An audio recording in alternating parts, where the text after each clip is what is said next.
Hey guys, this is just my initial thoughts. Having recently purchased a 2020 model of the Bulls E-Stream EVO AM3. I know that's a mouthful. E-Stream is their electronic mountain bike series. E-Stream EVO is I guess another subcategory of mountain bikes, and then the All Mountain 3. So All Mountain 3 is one step below the AM4, which comes apparently fully loaded. Very minor differences there. Same suspension components, Fox 36 rhythm, float, front and rear on both the AM3 and the AM4. There's a 203 millimeter disc on the front of this and 180 on the back with those Magura MT5 brakes, which do have the 2-finger lever on them. I do have them adjusted to where I can just put one finger on them, and they are a 1-finger pull, and they are adjustable, as you can see. So I would prefer one finger, since I'm a 1-finger guy. When it comes to my brakes, I like to keep most of my fingers on the bar. These do actually work pretty well, and so far I seem to be pretty satisfied with them. Other than that, I don't believe I can remember anything else besides, I think they have a slightly different cassette there. I think the AM4 has a 46 tooth 11 speed versus this is a 10 speed 42 tooth. I live in an area with some pretty chunky stuff, and that 42 ring gear on this just rips up even the really steep chunky stuff, especially with the help of that motor. I don't really know if I'm going to find something that would necessitate 46 teeth or something even bigger than that. So I can say that without a doubt, so far I've already put this thing through its paces, and it has been just remarkable. In the front, it's just a single chain ring. It does have that E13 chain guide on the top of it. I did have a problem with one of the cranks on this, and I don't know if it got bent during shipping. It was just barely off. Now the right crank does come just a tad closer to that right to the swing arm than say the left side does, and that has to do with how the motor's positioned. You do not notice that as you're riding it, but I do believe it got damaged slightly. So the guys at Bulls Bike USA in Southern California there, they like everybody right now in the mountain bike business, extremely busy, but did get a hold of Barney, which you may have heard his name or seen him on some other videos. He was very good to work with, and he sent me some new cranks. So the original cranks that came on this were a Miranda brand. I think it was their Delta cranks, and I did happen to find some from a local bike shop here, some matching 165 millimeter cranks, which was what was original equipment. 165 mils e-bike specific Miranda Delta cranks is what were on these. So these are the race face A effect, or however you say it, e-bike specific cranks. So if you are looking, and if it ever happens to you that you bend one of these race face A effect e-mountain bike cranks at 165 millimeters are a great replacement so far, and they look pretty cool at that. I have changed out the pedals with some flats that I already had. These are just some composite 1-up flat pedals that I had from a previous bike, so I put those on. It does come with some Bulls branded bikes to give you a test ride, but I mean they're puffy pedals. They're not meant to be nice. I'm pretty sure Bulls knows that you're going to swap them out. So I do have 150 millimeters of travel front and rear, and on here there's some other things that I've changed while we're sitting here looking at this part of the bike is the bottle cage. Now this is the 54 centimeter frame, so I'm 6'3", 205 pounds, so this is this bike fits me very, very well, and you can see that my large podium sized insulated Camelback water bottle does fit in there. Now what originally came here was no bottle cage, and it was just a magnetic mount They call it Monkey Link in Germany, which is where this bike is from. Well, actually, technically it's from Bulls Bikes USA, but the company itself originated in Germany, and that's where they're really big. Monkey Link is a system called over there, and if you look on Bulls Bike USA, they sell Monkey Link. There's another brand that uses the same mounting system, and it's called Fidlock, F-I-D lock, Fidlock, and you can also find those available here in the US if you wanted to do that. And those things just, they're magnetic, they snap on, and to get it off, you just pop it out sideways. And I guess for some of the smaller frames where that triangle is a bit smaller, that mounting system works a little better. But you can see that I've got plenty of room to get my standard, you know, bottle cage and very large bottle in there, so which is kind of nice. Let's talk more about the equipment on this. It comes with knobby necks front and rear from Schwalbe, and at 27.5 and 2.8 width tires, so that plus size tire.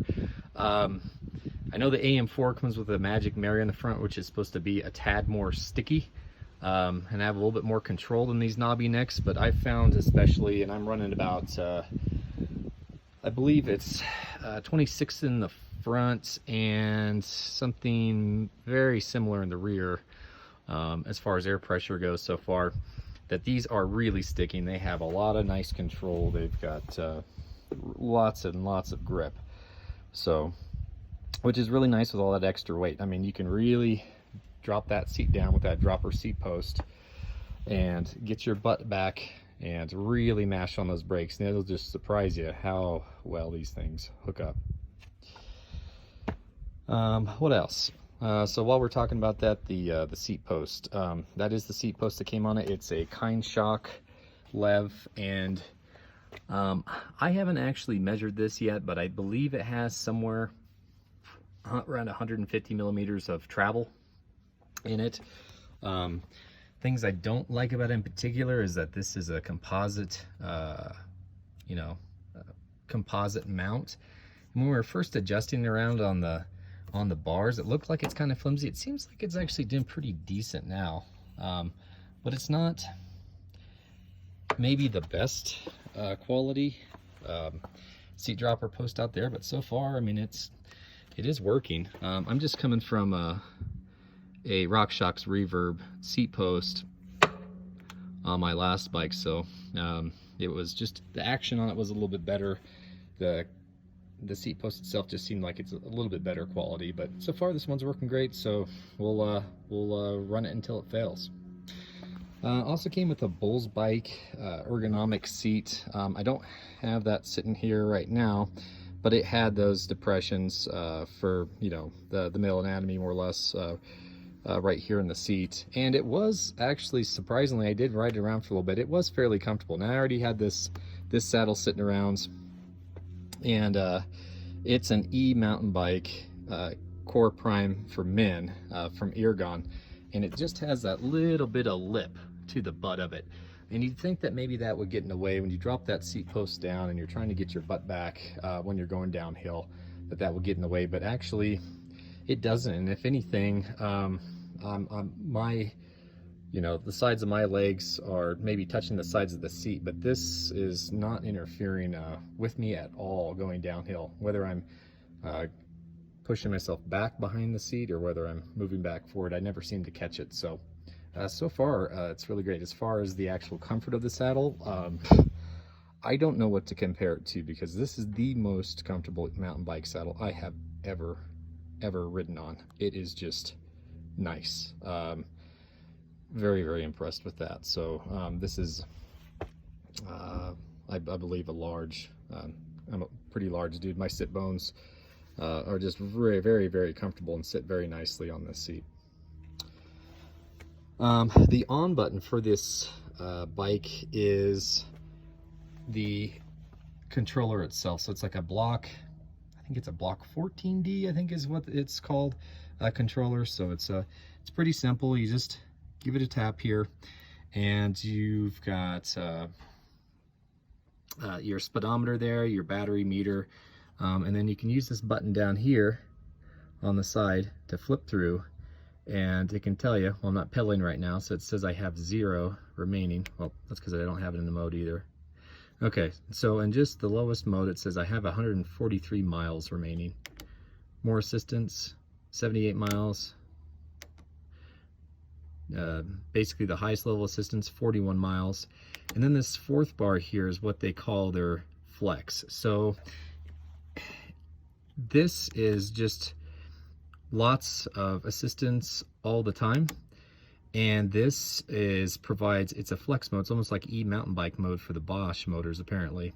And you can feel it. It will actually end up putting out more torque potentially than any of the levels below it. But since it has so much power, apparently, they don't want, it's progressive. And that's probably a smart thing, because I was doing a manual on this, and man, sometimes that power really kicks in and brings that front end up really fast on you. So anyway, that's the controller. Flip through here, you've got total time, which I've just taken this out for one ride so far. So I've got a total 11.9 miles on it for my first ride. I've reset my trip meter, which you do by pressing, holding down, and that resets that trip meter. Also, some things you can do this on this particular controller is if you've got the, this comes with some Monkey Link stuff installed standard. This is a Monkey Link seat clamp right here, and you can actually hook that. That's hooked into the battery down by the motor, and it will power a tail light or a lit fender. And it also had it here, initially when I got the bike, it had it here on this stem. So, and you'd be able to hook things into like a front light onto that. So I don't ride at night. I don't need the extra visibility for where I'm riding. And one of the big things that I've read on the reviews of this bike was that people felt like they felt like they're riding on top of the bike instead of riding down in it. So it just seemed like that was a very correctable problem. So from I talked to the local bike shop that I had this bike delivered through, which just here in Colorado, I think I had 2 or 3 different choices of bike shops in the Denver area. And if you look on Bulls Bikes USA, they've got dealers all over the US. So there was actually a lot more bike shops that are authorized Bulls dealers than I thought. It was quite a few. So I talked to them and I ended up saying, hey, you know, I want to make some changes here. I'm 6'3", 205 pounds. And I want to be able to feel comfortable going downhill. And that was the biggest complaint on this, was like, there needs to be some cockpit adjustments. So it came with that Monkey Link stem on it. And that was a 60 millimeter stem, and it had 760 millimeter bars on it. So I wanted to do something with a fairly decent rise on it. So I ended up going with these race face next R bars. And these are the carbon bars, so they are lightweight. They got a nice, decent amount of flex to them. And then I ended up doing a race face, once again, A effect stem, and I shortened that down to 40 millimeters. So I never got to ride it with the original bars and stem on it, but I can tell you now, with those adjustments, this bike, with all that weight in the down tube and in the motor, and where I comfortably sit back behind the seat when I'm going downhill, with that seat dropped all the way down, that this is a very, very comfortable bike going downhill. And as you can see, I've now got those bars up above the seat, and I'm able to get myself dropped down. And this bike feels like you're sitting on top of a gyro going downhill. The suspension performs extremely well. I've got this suspension set on, like I said, full soft. I weigh 205 pounds in this suspension, even doing some pretty decent drops on it. I only got it to drop and bottom out on the front fork in one place, and that's with the suspension full soft. And it was hard to tell that it actually had bottomed out. And the reason why is with those nice, cushy 2.8 plus size tires, this thing just, it honestly it was hard to tell that it actually bottomed out. So those nice big cushy tires do give you like a little bit of extra protection and just better ride quality. This thing just rides super, super smooth. Just been incredibly impressed just after the first ride so far with the handling. I do think that those concerns about the cockpit setup is a very fixable thing. Now, you don't need to go off and get $180 carbon bars. That doesn't have to be you. You could end up doing something different there, but I wanted those 35 millimeter bars, and I wanted that 35 millimeter rise to give me a nice firm set of bars that had like a decent amount of flex in them that would actually bring it up a little bit. So, and I think I nailed it. One thing I didn't mention here is that apparently this can go into a deep sleep mode, so we'll just talk about the controller again for a second. The battery is down here on the down tube, and on the other side there is a key, and apparently to release this you turn the key, and I haven't actually even released it yet because it's so easy just to charge this thing through its normal charge port, which is down here under this clever little magnetic cap.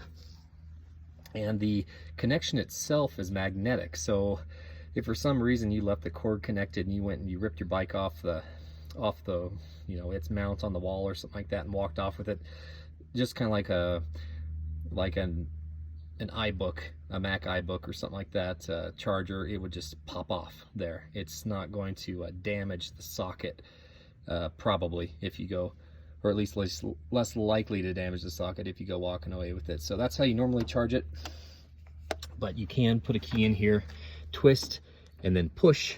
Once you twist the key, then you can push in, and then you would have your hand below, and this battery would drop out of the down tube. And you can see it's nicely tucked in there. It's got a nice skid guard, and you can also see down here there's also another battery meter on the battery itself. So if you have if you buy a second spare battery and you want to check the charge on it, you can check the charge. Also, if this goes into apparently like a deep sleep mode, which I've never actually seen it do yet, you can press that power button down there and wake it up from its deep sleep. So things I don't like about this bike so far, I think only, honestly, like I said, the only quirks about this bike so far, and it's just been, these are very minor gripes, because it's just been just a phenomenally impressive bike to ride so far. Like I said, and I think I can probably swap this out if I decide to keep the Kind Shock seat dropper. I can probably switch out this cable, and I can switch out this clamp with something that's a little bit higher quality. I think Kind Shock makes like an aluminum style bracket, so I can probably swap that out.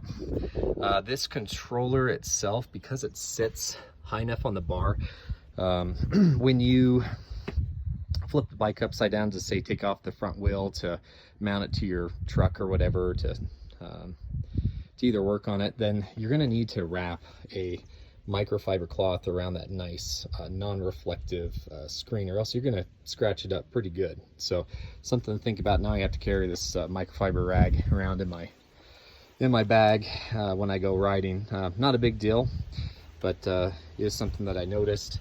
Also, the brake caliper on the fork is actually, let me see if I can get a wide zoom here. So this is a fisheye view.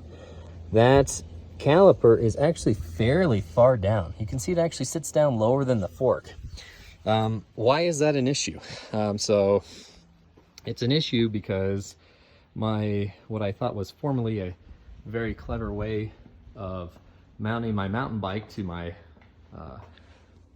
Diamondback USA cover here. So I would flip over the rear panel of my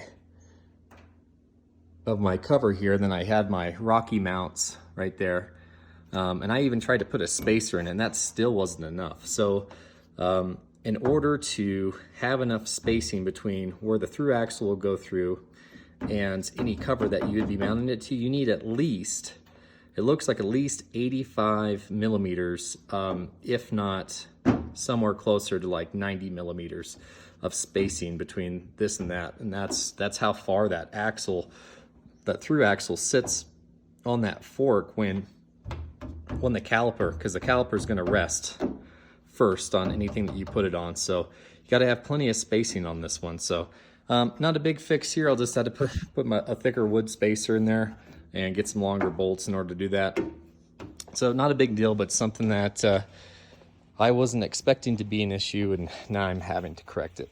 The very last thing that I've noticed on this particular bike, and it's something I'm going to have to fix, and it is just a minor quirk here, is you can see that cable coming down through the seat post, through the tube here, from that dropper post, and you can see where the cable comes out right there, and you can already see it rubbing on that Fox float rear shock here. Now eventually that's going to wear through the sheath. It's going to wear through the finish first on that shock, and then it's going to wear through the sheath. So you can see that there is a small tie here that keeps it pinted down here across the this part of the frame, and it does have a kind of cool stanchion cover here that protects the stanchion from any kind of glove hitting here. So everything about this is pretty cool in the way they have it set up. There's just that one gripe that it's rubbing on that right now. So I'm probably going to have to drill a hole through here where it's not going to affect the strength of the frame. So I'm going to have to do it decently far away from the edge here. And then I'm going to have to put another zip tie to hold that dropper post cable against the frame here. Otherwise it's just going to rub right through. So not a big deal. I'm fairly mechanically inclined, so that's not a big deal to me. But it is a little gripe. Like I said, it's just been an absolutely fantastic bike so far. If you have any questions, feel free to post them in the comments, and I'll try to answer them for you. There's not a lot of information about these bikes out there, and it's an awful shame because they've just been remarkable so far. Yeah, I think that's it. I think that's the only changes I've made so far to the bike. Like I said, if you have any questions, let me know.